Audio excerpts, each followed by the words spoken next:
Quem faz arte, uma parceria do Tailândia Podcast e Portal Conteúdo, numa conversa divertida com artistas, agitadores, personalidades de Brasília. E hoje eu tenho a honra de receber o meu amigo Romildo Nascimento. Ai, mas antes, deixa eu dizer. O que eu poderia fazer para resumir Romildo? Estilista? Não sei. Estilista revelação do TV Xuxa? Não, é mais que isso. Agitador de Ceilândia, amigo dos famosos. Quem que é tu, Romildo? Ai, gente, assim, primeiro eu quero dizer que eu tô nervoso, porque, assim, por mais que a gente tenha intimidade, assim, você é uma pessoa que eu admiro muito, então, de uma certa forma, dá um pouco de nervosismo, né? Mas quem é Romildo Nascimento? Eu começo logo me definindo como leonino, porque eu sou bem leonino nato mesmo, eu adoro essa definição, assim, de ser um leonino. Sim. Mas eu sou um cara que nasceu no interior de Pernambuco, no sítio Pedra Miúda, de Gravatá. Morei lá até os 14 anos, vim para Brasília, especificamente para Ceilândia, né, assim, e onde resido até hoje. Então eu sou essa pessoa. Eu já sabia do nome Romildo Nascimento antes de conhecê-lo, porque eu entendia que havia pessoas com um conceito que eu nunca tinha ouvido de moda, moda acessível. Nunca entendi. Não entendia, de coração. E aí, com o tempo, eu fui vendo assim, cara, é possível então eu me vestir com peças exclusivas de um estilista da cidade que faz a economia criativa girar sem pagar caro. Mas eu vi em você uma sensibilidade em disponibilizar o seu produto para quem tem curiosidade inicialmente. E isso eu acho que virou um cartão de visita para além do marketing, para além das redes. Você é o cara que veste a gente e veste bem por um preço acessível e com uma qualidade excepcional. Isso tudo foi muito intuitivo, porque era a minha realidade, sabe? Quando eu comecei, eu fazia as peças, quanto que eu pagaria nisso aqui, sabe? Por mais que fosse exclusivo, mas quanto que eu poderia pagar nisso? E aí foi que eu comecei a desenvolver a marca dessa forma, mas de uma forma muito intuitiva. Então eu sempre tenho essa preocupação até hoje de imaginar assim, quanto que uma pessoa vai gastar para poder ela ir em um evento. Porque não é só a roupa. Né, assim, hoje em dia tem o aplicativo, mas na época que eu comecei era o táxi ou o ônibus, né? É Sim. o valor do ingresso que você paga. Então não dá para hoje em dia você gastar assim, R$ 1.000 para você ir a um evento, sabe? Então a minha preocupação continua até hoje sendo isso. Quanto que eu gostaria de pagar em uma peça? Lógico que se a gente for analisar isso comercialmente ou para a gestão da marca, talvez não seja tão interessante. Mas essa foi a forma que eu encontrei de permanecer no mercado até hoje. Então estamos aí. Os meus seguidores do Instagram, eles sabem que eu visto Romildo. Eles pensam que é algo muito além de um patamar de conversa, de troca de ideia, para conseguir ter peças exclusivas tuas. Mas eu sinto que eles também se sentem um pouco à vontade de falarem contigo no direct para saber como é que funciona.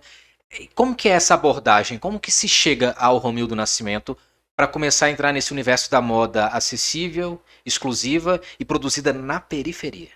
Primeiro, eu sempre falo de você como um caso de sucesso, que todas as vezes que você faz algum tipo de publicação, eu faço algumas vendas. Que Então, legal. isso é realmente o que é uma pessoa ser influencer, né? Assim, eu falo, o Josué não é aquela pessoa que tem milhares de seguidores, mas todas as vezes que ele faz uma postagem, eu faço vendas e às vezes vendas bem expressivas mesmo, né? E, consequentemente, todas as pessoas que veem você usando e que me procuram, elas se tornam clientes fiéis. Então, na maioria das vezes, também, o que eu faço? Eu mando para casa da pessoa sem aquele compromisso da pessoa comprar, porque eu também tenho uma preocupação da pessoa não comprar por impulso, não comprar por ansiedade. Então, quando ela prova em casa, no tempo dela, assim, ela pensa melhor. Então, se ela vai em uma loja, ela tem, digamos que a obrigação de levar naquele momento porque ela está precisando daquilo E ali, até por né? uma questão de status quo, às vezes a pessoa fica com Sim, vergonha de recusar. sim. E também, por exemplo, a pessoa vai em um shopping, aí anda 4 ou 5 lojas e não encontra aquela peça que ela realmente queria. Ela acaba comprando aquela que estava mais ou menos, sabe?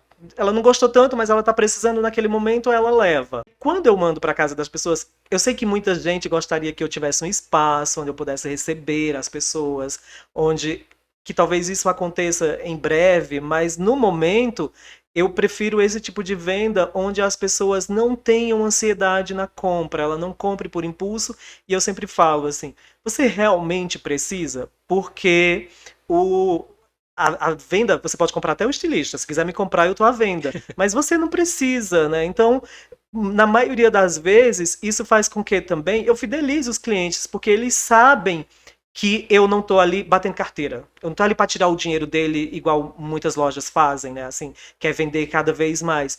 Eu sempre falo para as pessoas, olha, não precisa comprar por impulso, não precisa comprar com ansiedade, até porque a gente vive muito isso hoje em dia, né?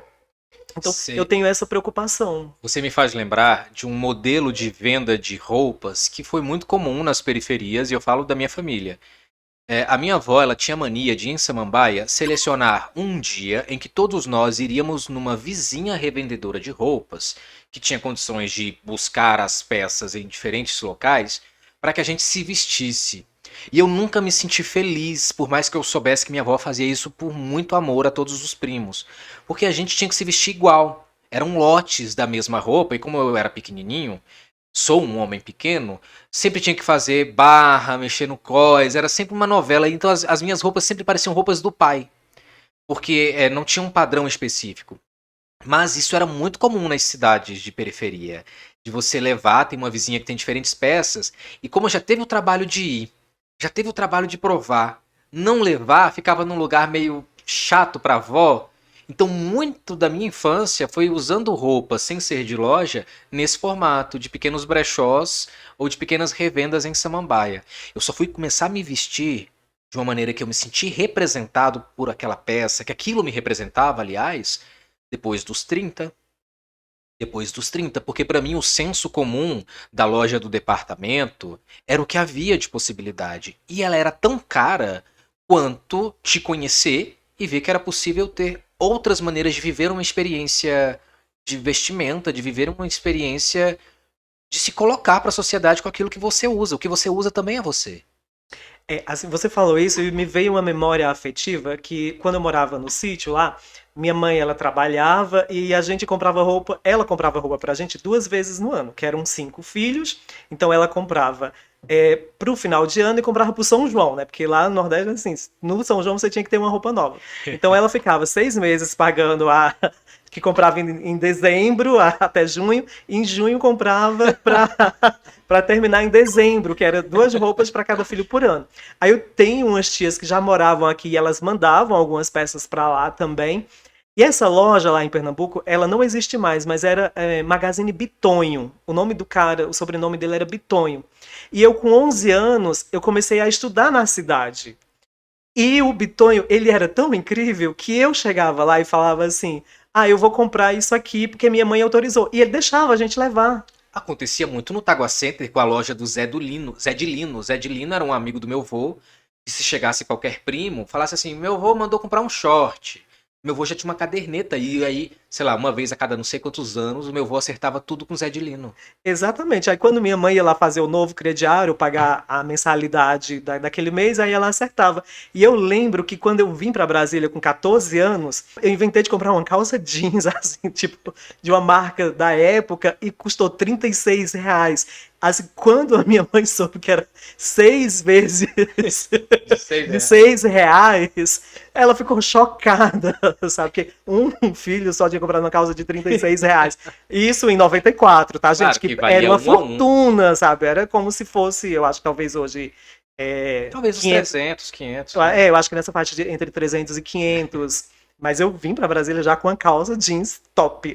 Me explica uma coisa. Tá, você já tinha aí uma consciência de que queria ir para o mundo da moda, ou isso gerou e chegou até você por meio de outras coisas, por meio de filmes, revistas? De onde que veio essa empolgação? Eu sempre fui uma pessoa que eu gostei de novidade. Eu sempre, quando eu morava lá em Pernambuco, eu tô parecendo a Bozena, né? Lá de Pato Lá em Pato Branco, Branco? né? Eu tô falando muito lá de Pernambuco. Mas antigamente as peças, as compras de casa, elas vinham muito embrulhadas em jornal. Então eu sempre lia aquele jornal que eram matérias antigas. E sempre me despertou interesse, assim, quando tinha alguma coisa de moda, ou quando tinha alguma coisa de agência de modelo, sempre me despertou interesse. Mas nunca foi algo que eu realmente quisesse como profissão. Eu vim morar em Brasília. E eu tenho uma tia que trabalhava em uma drogaria e ela já conseguiu um emprego para mim em uma drogaria, como office boy. E eu fiquei um tempo como office boy, aí depois fui caixa, depois fui plantonista. E aí depois eu falei, eu quero trabalhar no shopping. Agora, nem sei de drogaria, mas eu quero trabalhar em shopping. A maioria dos meus amigos trabalhavam nas marcas da época, Zump, Fórum, Elos, aquelas coisas assim. Eu falei, quero ir pro shopping.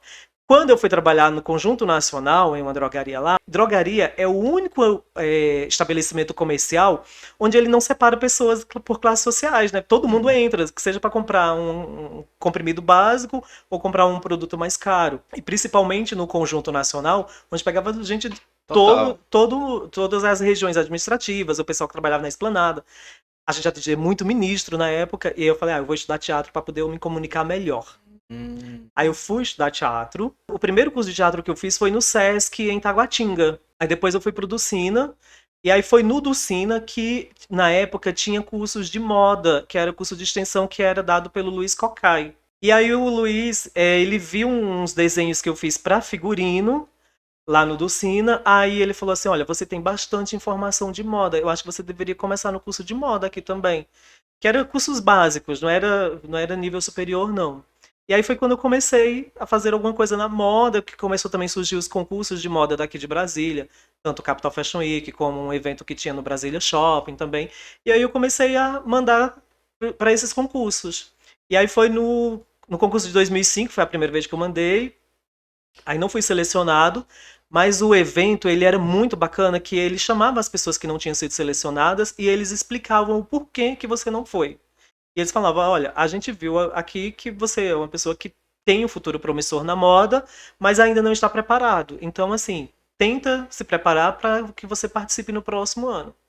E aí, em 2006, eu fiz um projeto super elaborado, sabe? Eu demorei uns 2 meses para fazer o projeto. E mandei e fui aprovado. E aí eu tive mentoria do Jun Nakal, assim, depois eu tive mentoria com a Márcia Rocha, que é uma pessoa daqui de Brasília, que é incrível também na área de moda. E aí foi onde deu sequência. E eu fiquei ainda mais uns 2 ou 3 anos na drogaria e depois eu saí e continuo com a moda até hoje. É muito fascinante te ouvir falar assim. Romildo, todo mundo que veio, e eu não selecionei assim pessoas que tiveram relação com Dulcina. Eu seleciono pessoas que eu gosto, mas todo mundo tem uma fofoquinha do Dulcina. Talvez as pessoas não tenham a real noção da importância que foi Dulcina. Até porque, além da gente ter a memória curta, também assim, já tem algum tempo que ela faleceu também, né? Já tem bastante tempo que ela faleceu. As pessoas não têm essa importância, mas todos os atores, hoje em dia, todos os técnicos, todas as pessoas que trabalham com artes cênicas, devem muito à Dulcina, que foi quem profissionalizou as pessoas, né? Quem profissionalizou essa categoria, né, de pessoas que trabalham com artes. Então eu tenho um carinho enorme assim pela faculdade, até porque os primeiros espetáculos que eu assisti também foi no Ducina, assim, que eu fui no teatro mesmo. Legal. Eu lembro do primeiro espetáculo que foi com o Paulo Diógenes, que fazia Raimundinha, que era um tipo comédia besterol, né, assim, da época, e fazia muito sucesso. Foi a primeira vez que eu fui a um teatro de verdade mesmo, né. Aí depois foi que eu comecei a frequentar o Teatro Nacional, mas, assim, eu tenho um carinho enorme pelo espaço do Sina e por toda a história da Dulcina. E é muito interessante isso, porque às vezes as pessoas não sabem, mas eu já fiz um curso com a Fernanda Montenegro. Olha aí. Muita gente, quando eu falo isso, o povo fala assim, Fernanda Montenegro já deu curso, muita gente não acredita nisso. Mas a Fernanda tinha um projeto que era chamado Leituras Dramáticas. Ia para algumas capitais, selecionava alguns estudantes de arte e ficava uma semana com ele fazendo alguns laboratórios. Eu não estudava teatro nessa época e eu mandei uma cartinha falando assim, olha, foi pro pro espaço da Caixa Cultural, né? Sim. Aí eu mandei uma redação, tipo uma redação mesmo, assim, olha, eu não sou estudante de teatro, mas eu moro em Ceilândia, eu tenho interesse, eu gostaria muito de participar. E aí eu fui convidada a participar como ouvinte. Uau. E foi ali que a Fernanda falou da importância da Dulcina, da grandiosidade que foi Dulcina. Então, foi a partir dali que despertou o interesse. Eu lembro que lá nessa oficina também tinha uma menina chamada Michele, que depois escreveu uma biografia da Dulcina. Lembro, Michele Bastos, eu acho. Isso, então tinha essas pessoas estavam nessa oficina com a Fernanda. Voltando a falar da questão que você traz da infância, de comprar calça de R$36, uma calça para um jovem de 36 anos, de 16 anos, custa R$36. Sabe quando eu percebi que havia uma relação de status com a questão da moda? Quando na segunda série eu ganhei um tênis que eu amei. Ele chamava-se Lechecal. Aí eu entendi que ele era uma imitação paraguaia do Lecheval. Mas porque os colegas na escola me depreciaram demais. Tipo, fala aí qual é o teu tênis. Eu falo, é Lechecal. Só que eu não sabia que Lechecal era uma derivação da marca Lecheval. Por muito tempo eu fui zoado na escola, só que pra mim era indiferente, porque eu amava aquele tênis. Mesmo ele sendo piratinha, era legal, era bonito, era estiloso. E eu tive uma noção assim, nossa, então existem marcas e as marcas elas ditam alguma coisa em cima da sociedade. Aí depois vem os primos que só usavam sandália da Kenner, davam um chulé violento aquele inferno. Mas todo mundo queria uma sandália da Kenner. Eu sou da época também da Side Play. Olha só que doido, Side né? Play. Mas esse negócio de tênis, eu tinha o da Lecheval, assim, e é muito interessante porque mesmo eu morando no sítio e sendo pobre mesmo, assim, eu tinha um tênis desse e eu lembro que ele tava rasgado e meu pai, ele tinha olaria, no caso, então era como se fosse um empresário de lá, né, assim, mas a gente era pobre mesmo. E a menina que estudava comigo, eu não vou lembrar o nome dela, mas ela falou assim, nossa, um menino tão rico com um tênis rasgado, sabe? Então, para você ter a ideia De do como que isso é, traz, de né? como isso traz. É porque, assim, a moda, na realidade, muita gente fala, tem os posicionamentos, como que se diz, técnicos, né? Assim, que a moda é comportamento, que a moda é aquilo. Mas hoje em dia eu vejo assim, a moda é para a gente parecer mais rico do que realmente a gente é, sabe? Então, ela serve para isso. Quando a gente quer impressionar alguém, a gente se veste melhor, ou quando a gente quer, eu até falo, quando a gente quer se amostrar, a gente se veste melhor, né? Então, assim, é um amostramento. Eu acho que a moda, ela serve muito pra isso, né? Eu observo muito isso em casamento, né? Que vai todo mundo vestido, assim. É como se fosse um teatro, né? E Que as quase todo pessoas mundo vestem. desconfortável, Sim, né? mas tá com aquelas roupas, com aqueles brilhos, aquelas coisas que não tem nada a ver com a pessoa, mas ela tá daquela forma ali pra parecer que é mais rico, que tem um status, aquela coisa toda. Mas eu também tento fazer com que a moda ela seja meio que desmistificada desse ponto de vista. Eu lembro até de uma vez que um colega falou que ele trabalhava em uma marca de grife, daqui de uma grife super badalada daqui de Brasília, e ele saiu dessa marca e ele falou, Romildo, vamos fazer uma tarde de champanhe para as minhas clientes e tu leva tuas roupas. Eu falei, cara, eu não vou porque assim, não tem nada a ver comigo. Eu não tomo champanhe no dia a dia, sabe? Eu não bebo nada, então eu não vou fazer isso. Porque a moda também tem muito Uma uma glamorização, né? glamorização para poder as pessoas se sentirem importantes, essas coisas assim. E eu tento fazer com que só seja uma roupa bonita, porque o meu objetivo é que a pessoa vista aquela roupa, ela se sinta feliz, ela se sinta bonita, ela se sinta gostosa e que ela receba elogios. Eu até brinco, se a pessoa usou uma peça Romildo Nascimento e ela não recebeu elogio, é melhor ela devolver, Sim. sabe? Porque eu quero que as pessoas se sintam bonitas. Eu vou contar uma curiosidade aqui pra vocês. Eu tô usando o Romildo Nascimento agora, né? Essa Ah, esse foi um blusa projeto lindo quando eu fiz essa camisa, não foi? Que eu foi convidei uma os amigos, série. eu convidei vários amigos para serem os modelos e você foi um deles. Assim. Exatamente. E aí depois eu tinha um programa da Fátima Bernardes pra gravar. E essa roupa ainda não era minha, né? Ela tava cedida para as Para fotos. as fotos, Aí isso. eu falei, Romildo, eu preciso gravar. Eu vou lá na Fátima gravar, foi no mês de novembro. Eu queria uma coisa massa, mas eu queria pra mim agora, quero pra mim. Como eu já tinha vestido essa, tinha caído bem, fui com ela pra Fátima. Menino, pra quê? Até hoje as pessoas falam, nossa, essa blusa, não sei o que lá, muito linda e tal. Em 2020, com a pandemia, a Fátima Bernardes, ela estava apresentando sem plateia.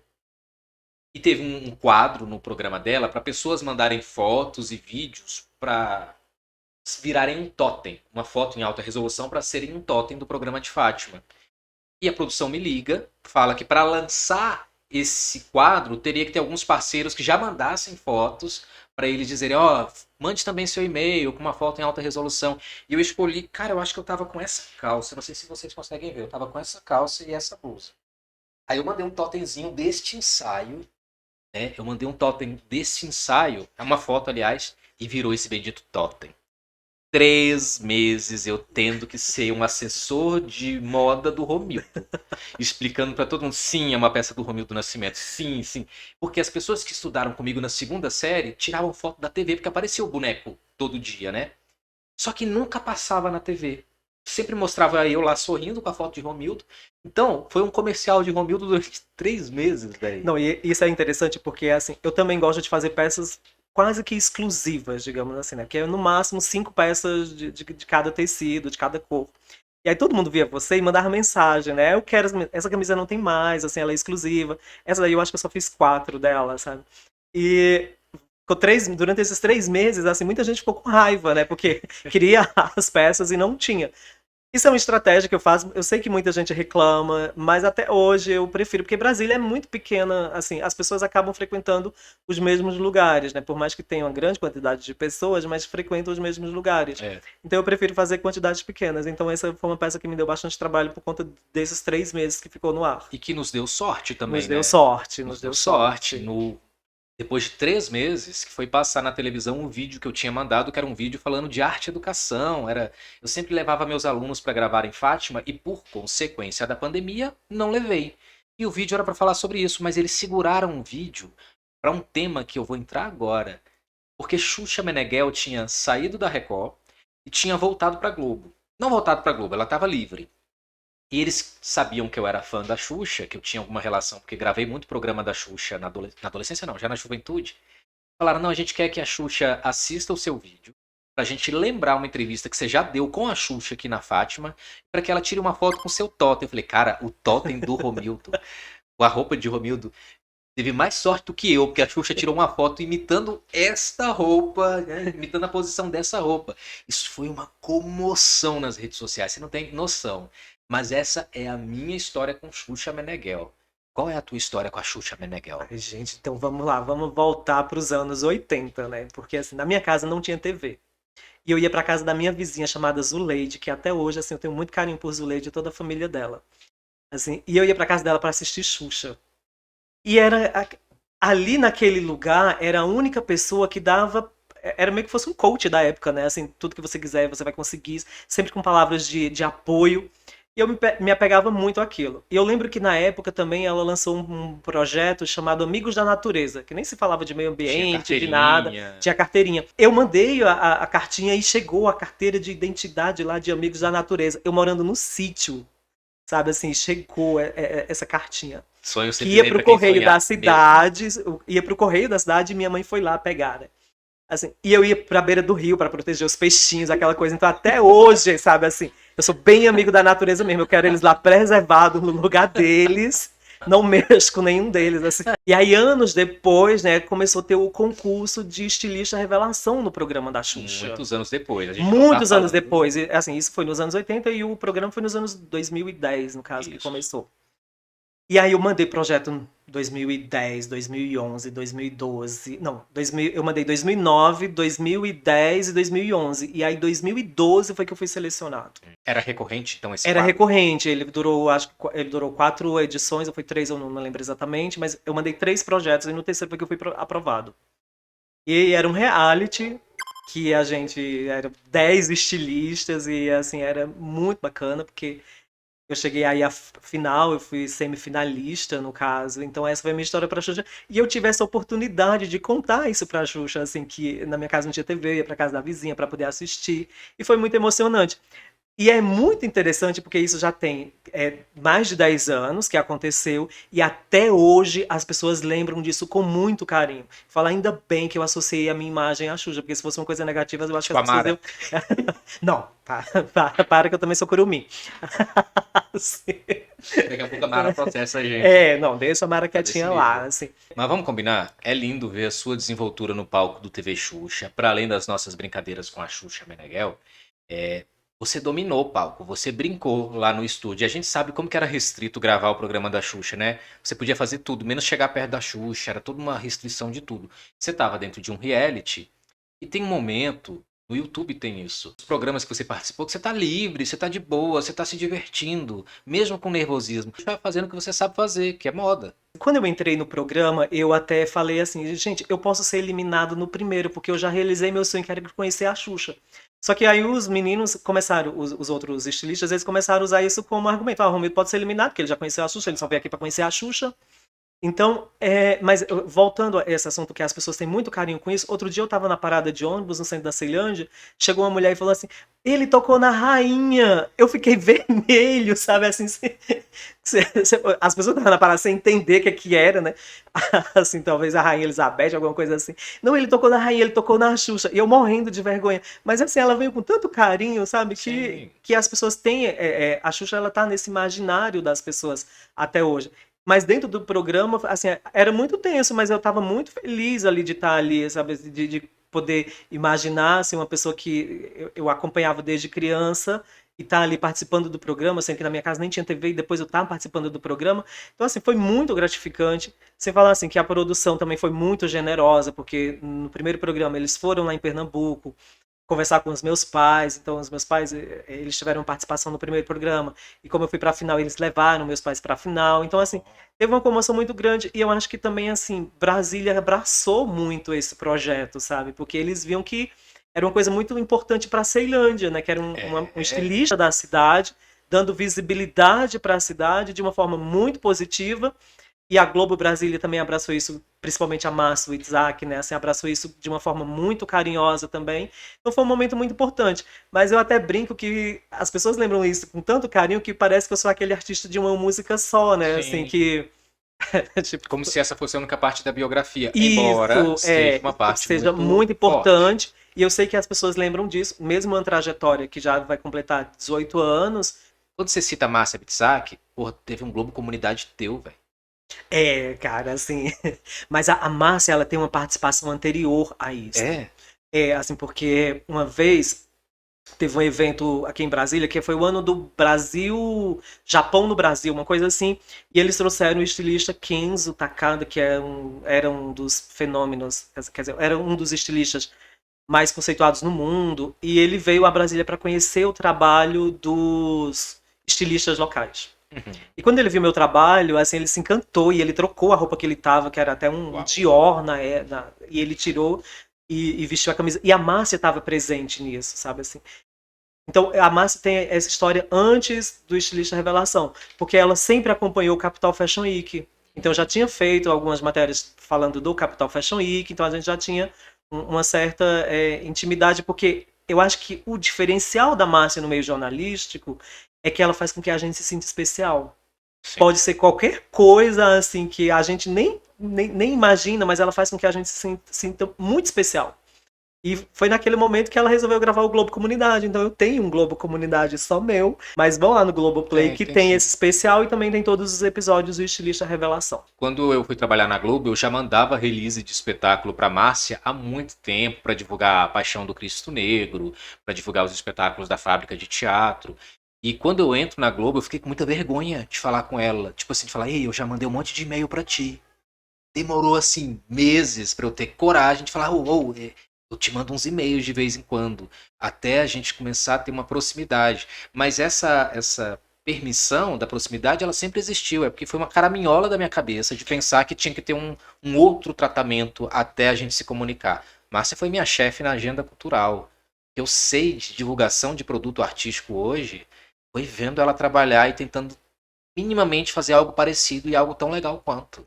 Outro diferencial é os espaços que ela dava para todos os segmentos e para todos os artistas, né? Que agora mesmo eu já percebi que a agenda tá diferente, eles estão dando mais espaço para um único espetáculo, não tem tanta divulgação para pequenos espetáculos ou pulverização, assim, de um modo geral, né? Então eu tenho esse carinho enorme pela Márcia e eu lembro quando ela deu o número de celular, eu falei, gente, eu não vou ter coragem de mandar mensagem no celular da Márcia, né? Porque é muita intimidade, né? Assim, não vou. Aí eu falo, olha, eu não quero ter esse tipo de intimidade, não, tá? Assim, vou continuar mandando e-mail. Aí depois, com o tempo, foi que eu me acostumei, assim, a Claro. de vez em quando a gente trocar algumas mensagens por WhatsApp. Ele tá fazendo charminho porque ele é amigo de famosos. Para além disso, quem hoje você veste? Quem veste Romildo Nascimento? Eu visto o Romildo Nascimento com muito orgulho.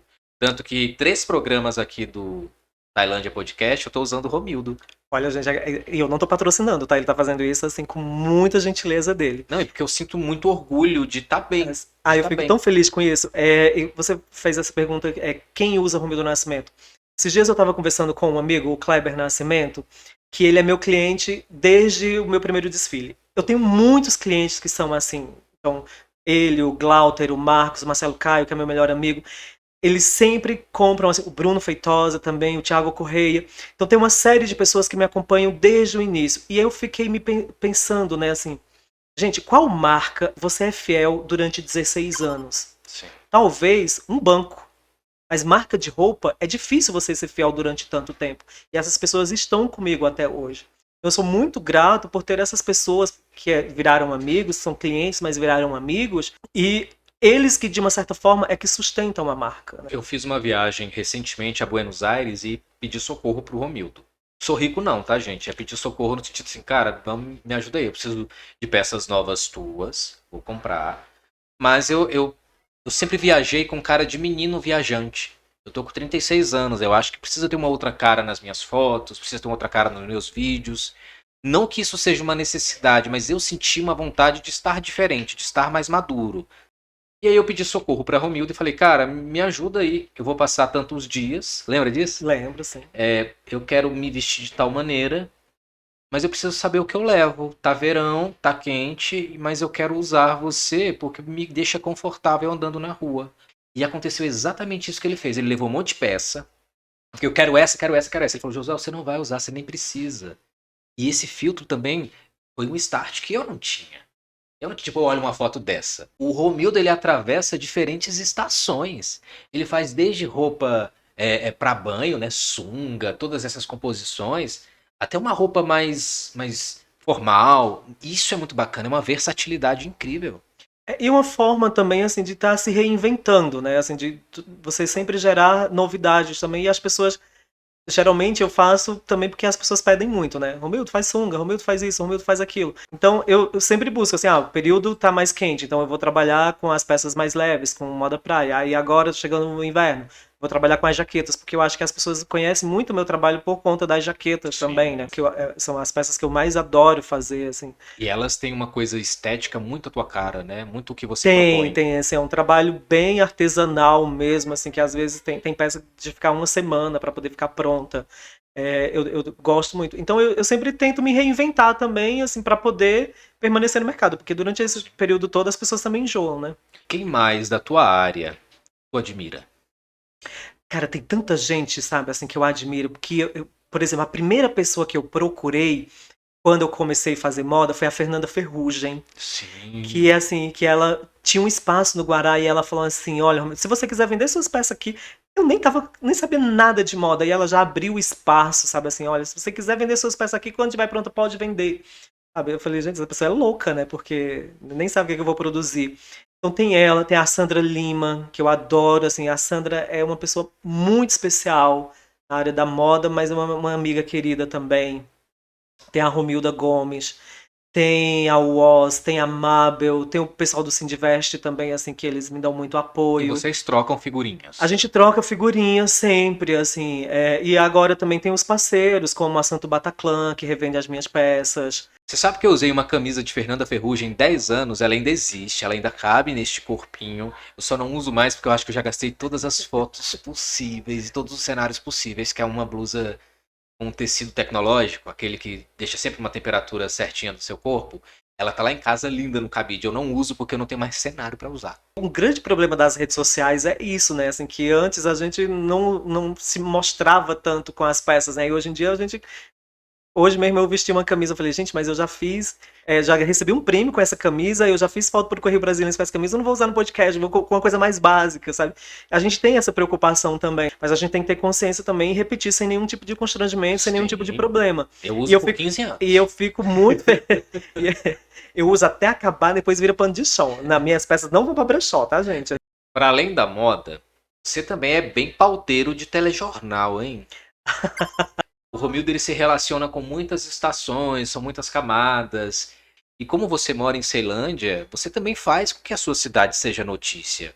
Você procura os meios de comunicação que te dão espaço por causa da moda, para falar também de assuntos e urgências da tua cidade. Você não deixa indissociado isso. Faz parte de um mesmo Romildo, né? Isso, eu acho que eu aproveitei tudo isso todas as experiências que eu tive na moda e todos esses contatos que eu tive na moda também para levantar outros questionamentos e levantar Recentemente, um amigo mesmo ligou e falou: Romildo, tá acontecendo muito assalto, muito roubo aqui no centro de Ceilândia. Eu gostaria que você entrasse em contato com algumas emissoras para poder a gente fazer alguma matéria, ver se a gente tenta amenizar isso. E eu entrei em contato com todas as emissoras e todas as emissoras fizeram reportagens. Eu sempre questiono o transporte público, que é de péssima qualidade, que eu uso o transporte público e ele é de péssima qualidade no DF. Então, eu acho que, de uma certa forma, as pessoas também me veem como uma pessoa real da cidade, né? Assim, Eu acho que esse envolvimento é o que faz a gente gostar tanto e respeitar e reverenciar o teu trabalho, sabe? Porque não é um personagem, não é aquela pessoa assim, que eu vou glamorizar tudo isso, porque não é. Outro dia eu fiz uma roupa para um cliente, agora o seu Otávio. Eu falei, nossa, seu Otávio, mas o seu guarda-roupa tá cheio de marca internacional, tá cheio de Armani, tá cheio de Dior aqui. Ele falou, mas nenhum tá aqui na minha casa tomando café comigo. Olha. Gente, eu achei isso tão lindo, sabe, assim, da parte dele, e ele foi pra Paraíba para um casamento e acabou usando uma camisa minha, sabe? Então, assim, e é essa relação que eu quero ter com as pessoas, sabe? Assim, de aproximação e tentar resolver também os problemas da minha cidade, são inúmeros. E fazer com que essa cidade evolua, porque Ceilândia é um potencial não só econômico, mas um potencial criativo. A gente está gravando aqui, mas hoje na administração de Ceilândia está acontecendo o Festival Junino. Né, com o movimento junino, das quadrilhas juninas, que é enorme, e eu acho que não é o maior movimento que existe culturalmente e social também da cidade. Então a gente tem que levantar isso e tem que enaltecer isso. Eu tava querendo ter esse papo contigo há muito tempo. Mas é porque a gente brinca muito no WhatsApp, mas não tem tempo de trocar essa ideia que a gente tá trocando agora. Né? Isso é muito importante porque a gente é de uma geração, a gente tem um pensamento muito parecido, a gente não pode ser só cliente e pessoa que fornece um produto maravilhoso. Não, são pares de uma mesma capital e tem que trocar mesmo essa ideia, né? Às vezes eu questiono muito, assim, porque até uso como exemplo os sertanejos, né? Que eles se juntam e fazem vários projetos. E a gente aqui, meio que cada um tá fazendo um pouquinho aqui, um pouquinho ali, mas a gente tem que cada vez mais fortalecer esse movimento. Porque é necessário e a gente sabe que sozinho a gente não vai crescer. Então Perfeito. tem que cada vez mais um incentivar o trabalho do outro. Ele me trouxe um presente. Eu não abri porque eu fiquei Gente, com medo. agora eu falei da Jequiti, né? Eu agora espero que apareça assim, Romildo Nascimento na tela. Foi com esse objetivo que eu trouxe, viu? Ai, meu Deus, eu morro de medo de... Tem uma regra de etiqueta pra rasgar a etiqueta? Não, assim, se existe eu desconheço, né? Vamos mandar um e-mail pra Glória Calil? Ela fala, não é de descobrir. bom tom. Ai, meu Deus, peraí que eu vou fazer lambança, rapidão, gente. Ai. Que legal, que legal. Vi que é uma camiseta. Uma camiseta básica, igual essa que eu tô usando, só que de cor diferente. Deus, olha que coisa mais linda. É muito refinado, olha. Pera. Olha que lindeza desta etiqueta, senhores. Uma pessoa que tem esta etiqueta. Produto feito 100% em Brasília, mas eu já vou mudar para produto feito 100% em Ceilândia. Olha que legal. Muitíssimo obrigado, porque você sabe que eu vou usar, né? Claro, esse é o objetivo. Você sabe que eu vou usar mesmo. Lindo, lindo, lindo. Brigadíssimo. Tô usando o Romildo Nascimento aqui nas nossas gravações. Continuarei... Gente, olha isso aqui. Parada mais bonita, velho. Eu acho que são esses pequenos detalhes que deixam São toda a esses composição. pequenos detalhes. Eu vou contar a história da etiqueta. No início, eu fiz uma etiqueta assim com uma pessoa de arte gráfica e eu usava nas roupas e mandei para um cliente. Aí o cliente viu e falou assim, que é o Thales Sabino. Para quem não conhece o Thales, Sim. ele é dono da Victoria House. Sim. E ele falou, Romildo, essa etiqueta não tá legal. Eu vou criar uma etiqueta para você. Uau. E ele criou essa etiqueta que eu uso até hoje, todo mundo acha super moderna, acha super bonita. Então, assim, foi um presente do Thales essa etiqueta e eu fico super grato com isso, porque para vocês verem o que um vai ajudando o outro dessa forma. É desse jeito mesmo. Posso contar só uma curiosidade antes da gente encerrar? Fui produzir uma matéria pro Romildo Nascimento, 2013, pro DFTV. E aí, na matéria a gente ia falar dele lá na Xuxa, ia botar ele pra andar na feira de Ceilândia pra ver looks, né? Uma coisa assim. Isso, foi você e o Leonardo Peixe, que agora é Leonardo Anacleto. Anacleto. E aí, tava tudo pronto pra matéria ir pro ar. Avisamos o Romildo. Avisamos o Romildo. Já tinha tudo. Cabeça, pé, tava linda a matéria. Mas aí a gente foi gravar com uma senhora que era a rainha do gado. Dos búfalos. Na zona rural de Ceilândia. Isso. E a editoria trocou a matéria. O Romildo avisou pra todo mundo que ele ia aparecer na TV. Aí a gente fez a matéria com a mesma linha estética do Rei do Gado, tu lembra? Tananana, tan, tan, tan. E aí, todo mundo esperando pra ver a matéria do Romildo entre a Rainha do A Gado. rainha do gado. Não, e eu tinha essa mania de avisar pra todo mundo, porque eu realmente era muito exibido. Quando eu trabalhava na drogaria, eu pegava o ônibus aqui no centro de Ceilândia e saía matéria comigo no jornal, eu ia folheando o jornal, só pro povo ver que eu tava no jornal. Então, quando eu ia aparecer na TV, eu falava pra todo mundo, assiste. Inclusive, esse podcast aqui, gente, assim, eu quero que vocês assistam também. Assim, eu vou mandar pra todo mundo, porque toda essa temporada eu tenho que ser o mais assistido. Olha aí, olha aí. Meu amigo, muitíssimo obrigado. Eu que Foi muito agradeço, bom. viu? Assim, muito obrigado mesmo por todo o carinho. Assim, é igual eu falei, assim, você é uma pessoa que realmente, além de usar, você ajuda, você divulga, então isso é muito importante. É uma honra pra mim ser teu amigo, é uma honra ver o teu avanço dentro da tua profissão. E o que a gente deseja pros amigos é isso, é prosperidade. Valeu demais, velho. Então, para finalizar, eu quero mandar um beijo para minha mãe, para meu pai e para você. Arrasou, velho. Este é o Quem Faz Arte, uma ação do Tailândia Podcast e Portal Conteúdo. Só para você lembrar, isso aqui é gravado na Tailândia, entre Taguatinga e Ceilândia. A gente montou um estúdio atrás de um comércio, irmão. É assim nas Toras Produções. Senão não faz, né? Eu iria, se você não contar, as pessoas não vão saber também, né? Então é muito importante. É isso aí, a gente se vê. Até a próxima. Tchau.